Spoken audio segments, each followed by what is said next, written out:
Meus irmãos, muito obrigado. Então, primeiramente pelo convite para ajudá-los nesse processo, nesse momento de transição.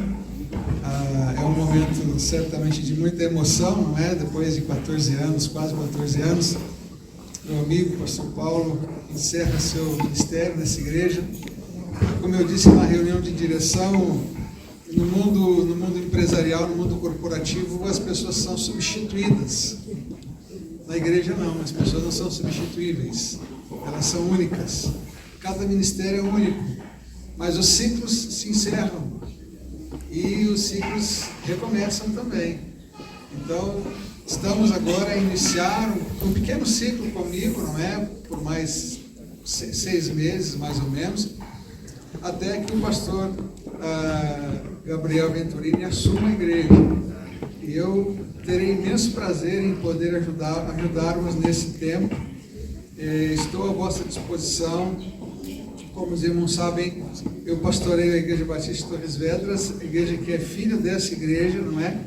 E o Senhor nos tem abençoado muito ali. Temos hoje mais de 40 membros e uma assistência entre 50 e quase 60 pessoas dominicalmente. E a igreja com um sentido de gratidão para com a igreja mãe, que são vocês. Então, me apoiou também nessa decisão, minha esposa Eliane. Pedi que ela fique de pé, essa minha linda esposa.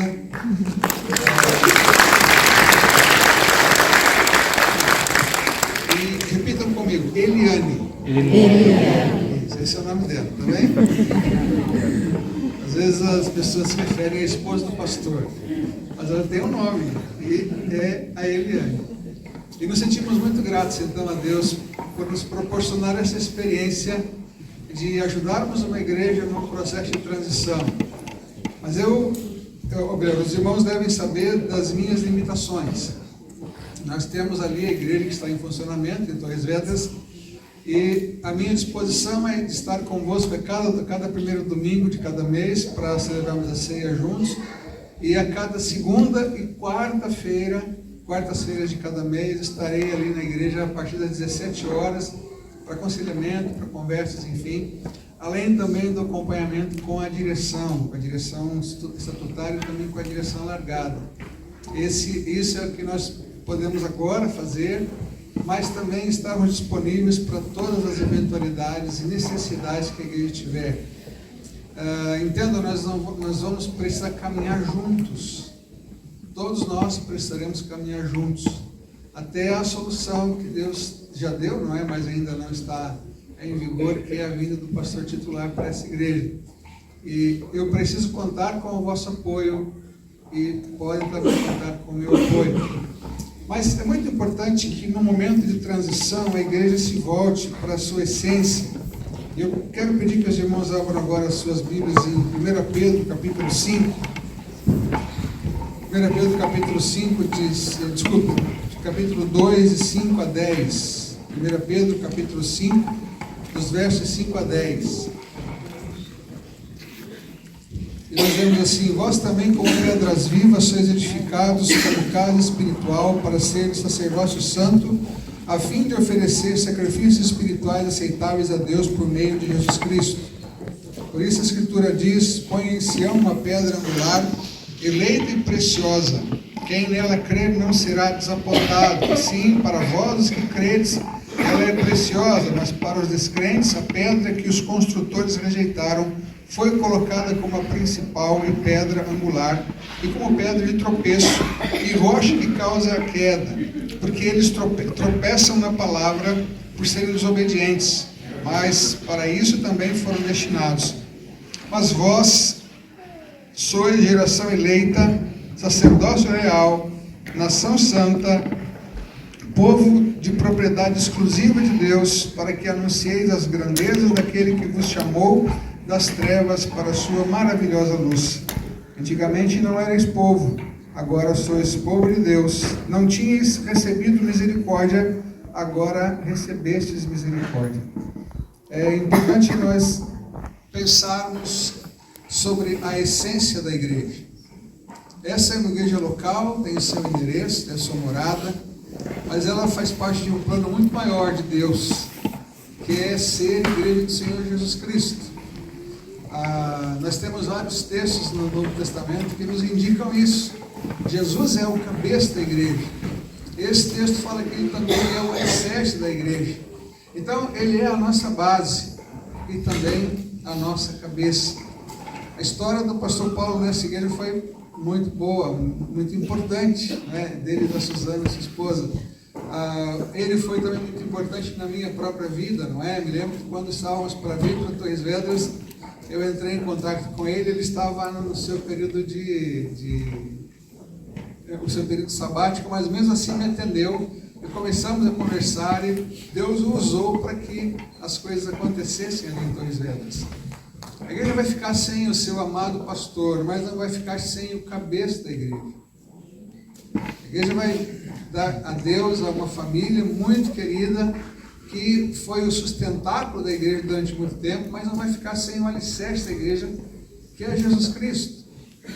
É importante que nós pensemos nessa dimensão. A igreja é algo que pertence ao próprio Deus. Muito mais do que a nossa preocupação com o bem-estar, com o bom andamento, com o bom desenvolvimento dessa igreja, Deus está preocupado com isso. Deus está a trabalhar para que as coisas aconteçam como devem ser. Jesus é o cabeça, ele é o dono da igreja. E nós, como igreja, vivemos para servir, vivemos para ele, para executar os seus planos para essa igreja e para essa cidade. A igreja não pode ser jamais um agrupamento de mini-reinos pessoais, ou aquilo que podemos chamar de feudos eclesiásticos, né? A igreja não é um ajuntamento de mini-reinos, ela pertence unicamente a um reino, que é o reino de Jesus Cristo. E o meu desafio para fazer aos irmãos nesse momento é que, se o irmão já era dedicado, dedique-se ainda mais. Se não era tão dedicado, comece a dedicar-se a essa igreja. Se o seu compromisso era somente eventual, que seja um compromisso firme, frequente. Entenda que a sua parte nessa igreja é extremamente importante. Paulo compara a igreja também a um corpo onde todos os membros, todas as partes são importantes. Nós formamos uma unidade e Deus quer usar essa unidade para que o seu reino avance nessa cidade. O importante é que nós entendamos isso. Nós pertencemos a algo muito maior, mas fazemos parte e Deus quer que nós atuemos, pois nós somos, como esse texto diz, pedras vivas no edifício de Deus. A igreja, então, nasce da nossa união com Cristo, e o próprio Espírito Santo nos usa na construção desse edifício que é a igreja, como pedras vivas. Imaginem que por trás dessa pintura, nesse edifício, há muitos tijolos. E todos eles são importantes nessa construção. Não fossem eles, não existiriam as paredes, né? E eles estão firmados sobre um alicerce. E esse alicerce e esses tijolos, ou essas pedras, por assim dizer, compõem esse edifício. A igreja também é assim. Nós somos as pedras vivas do edifício de Deus. E pedras vivas que estão entrelaçadas umas às outras. Para que o edifício exista, nós precisamos ter o nosso Senhor como nosso cabeça, o próprio Senhor como nosso alicerce, mas todos nós envolvidos uns com os outros, envolvidos nessa obra. Precisamos nos lembrar também que, como disse, a igreja nasce da nossa união com Cristo. O que nos torna a igreja de Jesus Cristo não é a nossa afinidade uns para com os outros. Não é o fato de encontrarmos aqui pessoas da nossa nacionalidade, mas o fato de que um dia fomos alcançados por Jesus Cristo. Jesus Cristo nos salvou e nos fez igreja. É Ele quem comprou-nos, cada um de nós, pagando o preço pelos nossos pecados, para que nós pudéssemos existir como igreja. A vida de um discípulo não se resume à sua vida ou à sua devoção em casa. Ela precisa dessa comunhão, né? Em igreja, existindo como igreja, vivenciando essa experiência como igreja, que nós somos aperfeiçoados pelo Espírito Santo. E algumas implicações práticas, então, para não me delongar muito mais, o texto então nos mostra que a igreja é viva, ela é espiritual, ela é sacerdotal, no sentido em que todos servem, e ela é cristocêntrica, porque Cristo é o centro. Cristo deve ser o centro. Tudo que fazemos aqui, não fazemos para homens e mulheres, fazemos para o Senhor Jesus Cristo, porque Ele tem que ser o centro. Ninguém aqui foi comprado por uma oferta de outra pessoa, mas pelo sacrifício vicário de Cristo na cruz. É a Ele que servimos, é a Ele que amamos, é a Ele a quem devemos a nossa devoção e a nossa entrega de vida, não é? O sacerdócio envolve serviço, nós servimos ao Senhor. O nosso culto é um serviço a Deus, a nossa adoração é um serviço a Deus, e tudo aquilo mais que possamos fazer para o crescimento da igreja também é serviço a Deus.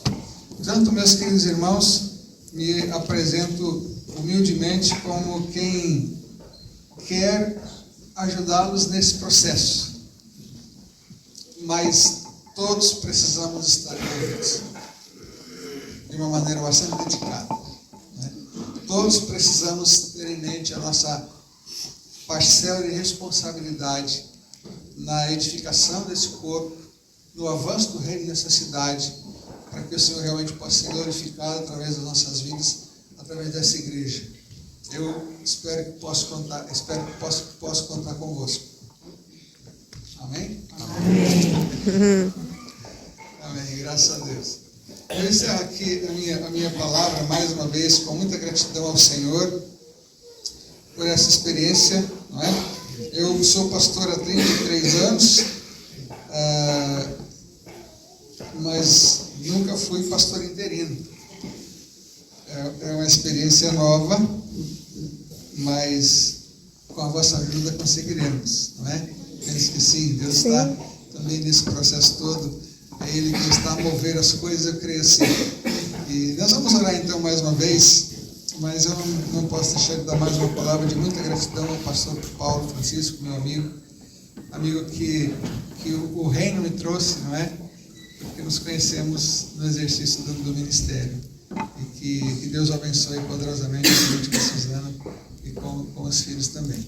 Eu e a Eliane já não temos mais filhos em casa, nossa mais nova casou assim em outubro, e estamos a viver agora um novo momento da nossa vida, e alguns podem pensar, o ninho está vazio. Não, o ninho não está vazio, né? Temos eu e ela a viver e a continuar então o nosso ministério, a obra que Deus tem para nós, que agora também inclui essa igreja.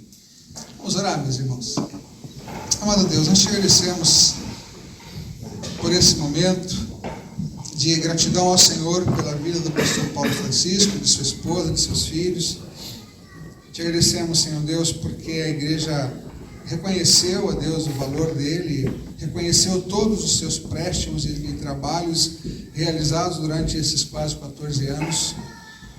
Pai amado, nós somos gratos pela dedicação de vida que ele deu aqui, Senhor. Não foi apenas tempo, não foi apenas trabalho, mas foi vida dedicada a outras vidas. E que tu continues a abençoá-lo poderosamente, a usá-lo poderosamente por onde quer que ele for. Que o seu próximo ministério também seja marcado por muitas vitórias, obviamente por lutas também, mas o Senhor sempre nos dá vitória quando nós dependemos do Senhor. Continua, Deus amado, também a abençoar essa igreja, abençoa cada irmão, cada pessoa que faz parte desse corpo, abençoa aqueles que já são membros, aqueles que ainda não são, que tu possas usá-los também, ó Deus, na proclamação, na propagação do teu evangelho nessa cidade, Senhor. Que realmente essa igreja seja um farol a mostrar a luz que é Cristo aqui nessa cidade, Senhor. Que tenha um compromisso de ser uma igreja cristocêntrica, baseada na tua palavra, e que anuncia Cristo no poder do Espírito Santo. Abençoa, Deus amado, cada líder dessa igreja, cada pessoa que serve especificamente em alguma área da igreja. Renova as forças, renova o vigor, renova a alegria no serviço também, Senhor. Desperta outras pessoas também para que se envolvam no trabalho, Senhor, naquilo que ainda há carência na igreja, que Tu possas suprir essas carências, usando pessoas que com um coração aberto e coração de servo possam se apresentar para essa área, Senhor Deus. Obrigado, Deus amado, por tudo que Tens feito.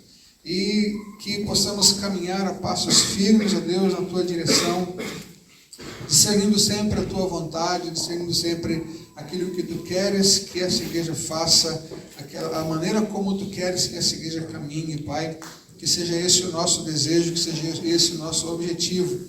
Louvado seja Teu nome por todas as coisas, em nome do Senhor Jesus. Amém, Senhor.